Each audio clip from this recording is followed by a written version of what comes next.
ஒரு படுக்கிற ரூமுக்கு போய் பார்த்தான். சின்னதா ஒரு கட்டில், ஒரு மணக்கட்டை.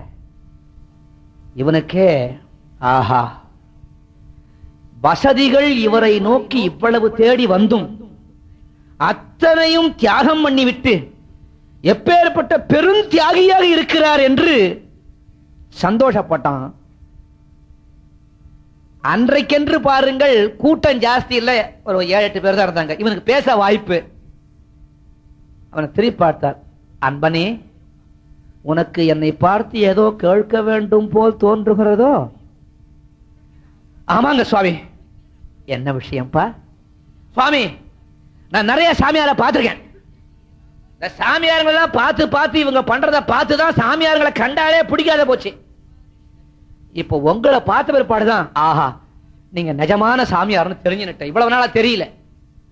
ஏன்பா என்ன போய் நிஜமான சாமியாருங்கிறிய? எப்படி தெரிந்து கொண்டாய்?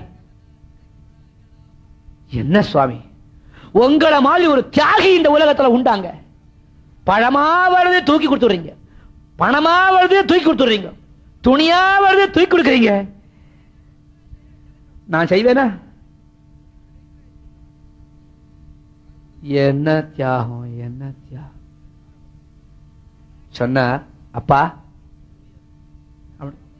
அவனை ஒரு தடவை வலம் வந்தார். இது என்ன வைத்திருச்சல்? மகான்கள் கைகூப்பலாமா? 1000 தான் இவங்க உபதேசம் பண்ணட்டும், பெரியவங்க மகான்கள் கைகூப்பி சாதாரண மக்களை பார்த்து கைகூப்பலாமா? உங்க திருவடிகளை பணிகிறேன்னு சொல்லலாமா? தப்பு இல்லையா? நினைப்பாங்க ஜனங்க. ராமகிருஷ்ண பரமஹம்சர் செய்தார். அவனை முன்முறை வலம் வந்தார் கையை கூப்பி. எல்லாருக்கும் ஆச்சரியம். உலகமே இவரை வலம் வந்து கைகூப்பி கீழே விழுது. இவன் அயோக்கிய பைய, கிருப்பண, மகா திருஷ்டி, கருமி, இவரை சுத்துறாரே. அவன் கேட்டான், சாமி என்னையே சுத்துறீங்க? இல்லப்பா, என்னை தியாகி என்று சொன்னாயே, என்னை நீ தியாகி என்று சொன்ன பிறகுதான் என்னை விட நீ பெரிய தியாகி என்று தெரிந்து கொண்டேன். என்னை விட பெரிய தியாகியை நான் வலம் வருவதிலே வணங்குவதிலே தவறில்லையே என்றார். சாமி நானா தியாகி? ஆமாப்பா. எப்படிங்க? இந்த பழத்தை வந்தா வேண்டான்னு வெறுக்கிறேன், துணி வந்தா வேண்டான்னு வெறுக்கிறேன், காசு கொடுத்தா வேண்டான்னு வெறுக்கிறேன், சாப்பாடு கொண்டு வந்தா வேண்டான்னு வெறுக்கிறேன், வீடு வாசல் வாங்கி தரேங்கிறாங்க வேண்டான்னு வெறுக்கிறேன். இதை பார்த்துதானே நீ என்னை தியாகி என்ற. இதெல்லாம் அழிந்து போறது பா. இத்தனையும் ஒரு நாள் அழிந்து விடும். வீடு வாசல், மனைவி, மக்கள், உற்றார், உறவினர், இந்த உலகம் அனைத்தும் ஒரு நாள் அழிந்து விடும். பொய்யான உலகத்துல பொய்யான டிராமா பா இது. இந்த பொய்யான உலகத்தை தான் நான் தியாகம் செய்தேன்.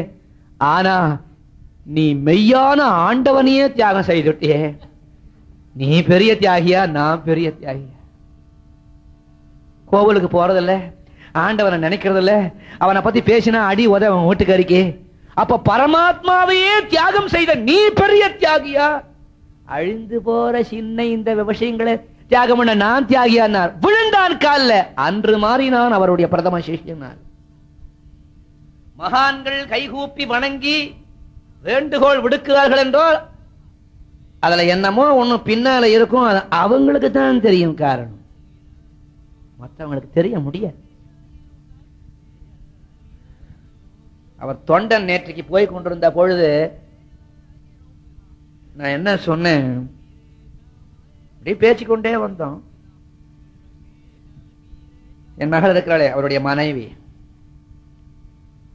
இன்னைக்கு இவ்வளவு கூட்டம் நீங்க கூடியிருக்கேள், நான் இங்க வந்து உட்காந்துருக்கேன், இவ்வளவு பஜன் நடக்கிறதுன்னா அந்த அம்மையார், அவருடைய புருஷன் டாக்டர் சிவலோகநாதன், நம்முடைய சங்கீதாலய நிர்வாகத்தினர், இவர்களுடைய ஒரு பெரும் முயற்சி. அதுதான் இத்தனை பேருக்கு இவ்வளவு கிடைக்கிறது. அதோடு அல்லாம நான் எப்ப வந்தாலும் இந்த விவேகானந்த ஆசிரமத்தில் நிச்சயமா நிகழ்ச்சி உண்டு. அழகிய கட்டடம். இன்னைக்கு தான் நான் விசாரித்தேன், இவ்வளவு அழகான கட்டடம், பரமஹம்சர் மீது பக்தி கொண்டு, விவேகானந்தர் மீது பக்தி கொண்டு, இவ்வளவு அழகாக இந்த ஆலயம் தான் சொல்ல வேண்டியிருக்கே தவிர இதை ஒரு ஹால்னு சொல்ல எனக்கு மனம் வரல. தெரிந்து கொண்டேன் பிறகுதான் இதை நிர்வாகம் செய்யக்கூடிய காரியதரிசியாக தொண்டாற்றுகின்றவர் பரம பக்தரான திருவாளர் சிவசம்பு சத்தனே என்று கூறினார்கள். அன்னாரை நான் பார்த்திருக்கிறேனோ என்னமோ தெரியாது. ஆனால் அவர் செய்கின்ற இந்த தொண்டினை என்னால் பாராட்டாமல் இருக்க முடியவில்லை. பரமஹம்சர் எங்கோ பிறந்து எங்கோ வளர்ந்து எங்கோ புகழ் பரப்பிக் கொண்டிருந்தவர். அவர் புகழை உலகமெங்கும் பிழைக்கிய விவேகானந்தர். இப்படி எத்தனை விவேகானந்தர்கள் உலகம் முழுக்கும் தோன்றியிருக்கிறார்கள். வாழ்க அவர்களுடைய தொண்டு. அதை பற்றி பேசிக்கொண்டு செல்லும் பொழுது தொண்டன், what do you think about the beautiful work of my daughter, that's your wife அப்படின்னு என்ன அழகா சொன்னார் ஒரு பதில் ஆங்கிலத்தில். Guruji, for every successful woman behind there is a man அப்படின்னு. ஆசாந்து போயிட்டேன். விடுவேனா இனிமே மேடைக்கு மேடை? ஆண்களுக்கெல்லாம் இவ்வளவு ஒரு சாமர்த்தியம் இருக்குங்கிறத ஆண்கள் தெரிஞ்சுக்காம இருக்காங்க. விடுவேனா? சாயங்காலமே அம்மா மகளே இந்த மாதிரி சொன்னார்னு, அவருக்கு என்னங்க அப்படின்னா என்ன அழகு. அதாவது தாம்பத்தியம் ஒரு மனப்பாடோட தெய்வ வழிபாடு இருக்க. தாம்பத்திய உறவுல ஒன்னு கேட்க போனா ஒன்னு மேற்க போகும். அங்க ஆன்மீகம் வளரவே வளர. அப்படி பெரும் தியாகியாக மாறி விவேகானந்த பெருமகனையும் பற்றியும் பரமஹம்சருடைய பெருமைகளை பற்றியும் பரப்புவதற்கு முதற் தொண்டனாக மாறினார். நாளிடவிலே அவரிடத்திலேயே காஷாயம் பெற்று ராமகிருஷ்ணானந்தா என்ற பட்டத்தையும் பெயரையும் பெற்றார் அந்த பெருமகன். நரேந்திரன் பெங்கால்ல ஒரு பழக்கம், பல்லு தேய்க்கிறதுக்கு முன்னால 18 ஜிலேபி தின்னுவானுங்க.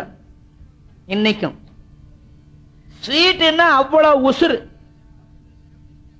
கார்த்தால எழுந்திருக்கிறது 7 மணி 8 மணி தான். இந்த கயத்து கட்டல ஒரே வெயில் வாசல்ல போட்டிருப்பான். அப்படியே ஏறி உட்காந்துப்பான். கடுகு எண்ணெய் விற்கும் அங்க. நம்ம எல்லாம் தொட்டோம்னா சூடாயிடும். அதை தூக்கி தள்ள வச்சுடுவான். ஒரு 3 கை. அது பாட்டுக்கு 4 பக்கம் லிங்காபிஷேகமா வழியும். இதுவும் கூட பல்லுகள் விளக்க மாட்டான். ஜிலேபி, மைசூர் பாகு, ஹல்வா, ரசகுல்லா தின்னுட்டே இருப்பான். நரேந்திரன் பிறப்பினாலே எப்படி இருந்தாலும் ஏழ்மையான குடும்பம். தாய் ஒருவள் இருக்கிற, அவளை காப்பாத்தியாகணும். ஊர்ல உள்ளவங்கள்லாம் இந்த ராமகிருஷ்ண பரமஹம்சரை பார்க்க போறா, தாயாரும் போறா. ஒரு நாளைக்கு சொன்னா, நரேந்திரா இதோ இங்க வான்னு கூப்பிட்டா. நல்லா உடம்ப வளர்த்திருக்க, முடியறதையோ முடியலையோ கஷ்டப்பட்டு சம்பாதிச்சுட்டு வரேன். பசி எடுக்காம உனக்கு வயிறு நிறைய சாப்பாடு போடுறேன். ஊர்ல எங்கேயாவது சமாராதனை பந்தி சோறுன்னா போய் உட்கார்ந்து சாப்பிட்டு வந்துடுறேன். இந்த வயசுல நல்லா வேலை செய்ய வேணாமாடா, உழைக்க வேணாமாடா, இப்படி இருக்கியே. மகாத்மா ஒருத்தர் இருக்காரா ராமகிருஷ்ண பரமஹம்சர்னு போய் ஒரு தடவை பார்த்துட்டு வாடான்னா. இவனுடைய தொந்தரவு பொறுக்க முடியாத ஒரு நாளைக்கு நரேந்திரன் ராமகிருஷ்ண பரமஹம்சரை காண சென்றான். இவனுக்காகவே அவர் எத்தனை ஆண்டு காலமாக காத்துக் கொண்டிருக்கிறார் அவருக்குத்தானே தெரியும்.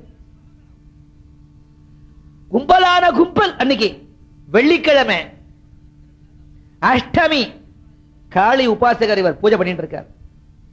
அத்தனை பேரும் பார்த்துக் கொண்டு நிற்கிறார்கள் பக்தி பரவசமாக. கூட்டத்தோட கூடமா நரேந்திரன் இருக்கிறார். அம்பாளுக்கு அர்ச்சனை எல்லாம் முடிச்சார். பிரசாதம் கொடுக்கிற போது ஆயிரக்கணக்கான பேர் இருக்கிறாங்க கோயில் வாசல்ல. கோயில் சின்ன கோயில், உள்ள இடம் கிடையாது. உள்ள ஒரு 10 பேர் தான் இருக்கலாம். வெளியில பிராகாரம், பெரிய மைதானம், நிறைய பேர் நிற்கலாம். ஆயிரக்கணக்கான பக்தர்கள் நிற்கிறா. பிரசாதம் வாங்க இவர்கிட்ட, குங்கும பிரசாதம். அதை எடுத்துக்கொண்டு வெளில வந்தார். அவா அப்படியே கும்பிட்டு வணங்கினார்கள். பார்க்கிறவர்கள் பார்த்த இடத்திலேயே வணங்கினார்கள். குருவுக்கு நமஸ்காரம் எப்படி பண்ணணும்? குருவே நமஸ்காரம் பண்றேன் என்று சொல்லிவிட்டு பண்ணப்படாது. குரு எங்கோ தெரிகிறார், தலை தெரிஞ்சா போறோம், திருவடி தெரிஞ்சா போறோம், அப்படியே விழணும் கீழே. அந்த குருநாதர் பேரை கேட்டானே உடனே வந்து நமஸ்காரம் பண்ணி பண்ணும். நீ பண்ண அவளுக்கு தெரியும். அத்தனை பேரும் பார்த்த இடத்திலே அப்படியே விழுந்து பணிந்தார்கள். நரேந்திரனும் எங்கேயோ கும்பல்ல இருக்க அவனும் பண்ணித்தான். குங்குமம் கொடுக்க ஆரம்பிக்கிற வழக்கம் இன்னைக்கு அவர் ஆரம்பிக்காம நிற்கிறார். அப்படியே கூட்டத்தை ஒரு தடவை அந்த கடைக்கண் பார்வை அருள் பார்வையை பார்த்தார். ஏய் நரேந்திரா எங்க வாண்டார். இத்தனை ஆயிரம் ஜனங்கள்ல என்ன அவருடைய வாரிசு விடுவர?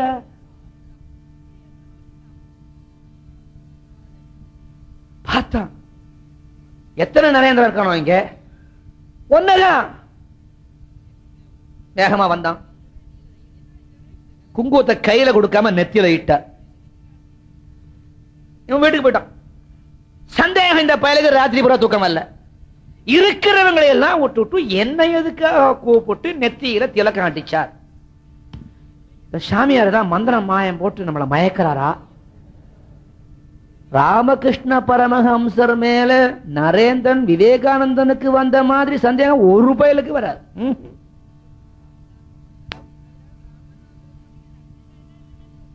அடுத்த நாள் அப்படியே. 3ஆம் நாள், நரேந்திரா கொஞ்சம் இரு. எல்லாரும் போயாச்சு. நான் சாப்பிட்டு விட்டு அந்த இலையில இருந்து கொஞ்சம் பிரசாதத்தை எடுத்து சாப்பிட்டார். அந்த உச்சிஷ்டம் குரு சாப்பிட்ட இலையில இருந்து அந்த பிரசாதம் கிடைச்சிடுமா? அந்த பிரசாதத்துக்கு ஈடு அமிர்தத்துக்கு கூட கிடையாது. அந்த பிரசாதத்தை எடுத்து கொடுத்தார். துச்சமா ஒரு வார்த்தை சொன்னான். ஏயா சாமியார, ஏதோ தினம் வந்த நெத்திக்கிட்ட தொலைஞ்சு போறது, நீ சாப்பிட்ட எச்சலை தூக்கி கொடுக்குற, நீ ஒரு மனுஷனான்னு கட்டுப்பட்டான்.